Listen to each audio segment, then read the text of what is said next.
मुदापूर घाटातून अवैध रेती वाहतूक करणाऱ्या ट्रॅक्टरवर वडकी पोलिसांची कारवाई। अवैध रेती तस्करीत सध्या रायगाव तालुका अव्वल झाला आहे। रात्रीच्या सुमारास वर्धा नदीच्या पात्रातून रेतीची तस्करी जोमात सुरू आहे। मुदापूर गावालगत असलेल्या वर्धा नदीच्या पात्रात दररोज रेती तस्करांची शाळा भरते।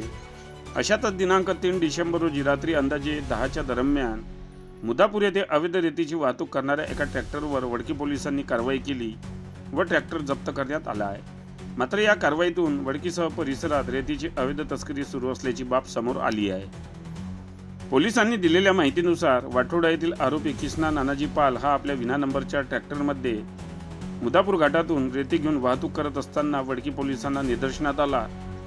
पोलिसांनी ट्रॅक्टर थांबवून घटनास्थळावरून जप्त केला व आरोपी विरुद्ध वडकी पोलिसात गुन्हा दाखल करण्यात आला आहे। पोलिसांनी या कारवाईत एक ब्रॉस रेती किंमत 6,000 रुपये व ट्रॅक्टर किंमत 8 लाख रुपये असा एकूण 8,06,000 रुपयांचा मुद्देमाल जप्त केला असून सदरची ही कारवाई वडकी पोलीस स्टेशनचे ठाणेदार सुखदेव भोरकडे, पोलीस अंमलदार भोजराज करपते यांनी केली आहे।